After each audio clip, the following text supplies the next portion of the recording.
4 شرکت مخابراتی تاجیکستان بابیلون موبایل، تسل، بیلاین و میگافون در یک نامه رسمی از دادستانی کل و خدمات ضد مونوپولی پرسیدند که تصمیم فقط از تاجیک تلکام خریدن اینترنت تا چه حد قانونی است.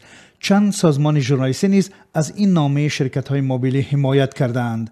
در میانه‌های ماه ژانویه امسال خدمات علاقه تاجیکستان با شرکت‌های مخابراتی دستور داد که اینترنت را تنها از شبکه جمهوری تحویل معلومات، یک سازمان مربوط به تاجیک تلکام بخرند.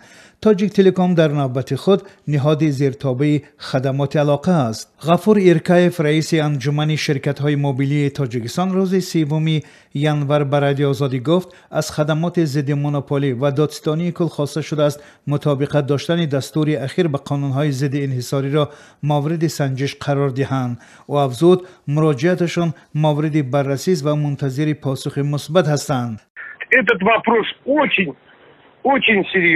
این مسئله به حد جدی است. دستور خدمات علاقه ساحه مخابرات را با مونوپولی یک شرکت تبدیل خواهد داد. ما می‌خواهیم این موضوع در شورای تکنولوژی‌های اطلاعاتی و کمیونیکاسیونی که رئیس آن پرزیدنت امام علی رحمان است نیز بررسی شود.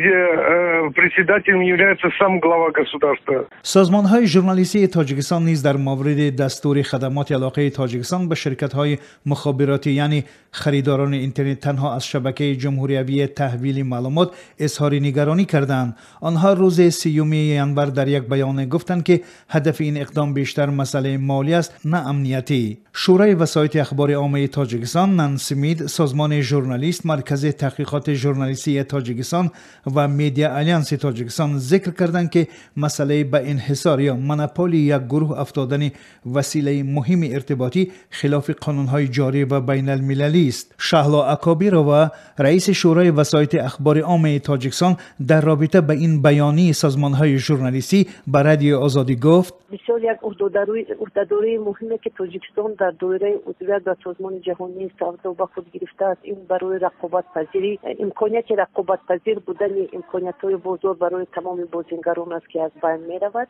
و دیگر اینکه مسائل امنیتی هم می‌شود که در صورت تنها از طریق یک تشکیلات وارد کردن اینترنت به تاجیکستان امکانیت دارد که با پورگی تاجیکستان در صورت رخنه گردیدن این خطای انتقال اینترنت میتواند که با پورگی تاجیکستان از دسترسی به اینترنت بهره بماند و همچون تشکیلات وسایط اخبار عامه و بازم نگران از اون هستیم که محدود شدن این امکانیت ها برای آزادی بیان نیز بودن میتواند. در همین حال یک مقام خدمات ضد انحصاری تاجیکستان به رادیو آزادی گفت که روز 19 ژانویه از نام انجمن شرکت‌های موبیلی تاجیکستان نامه گرفتند و حالا در بررسی قرار دارد، اما با افزود در حال حاضر جزئیات بیشتری داده نمی‌تواند.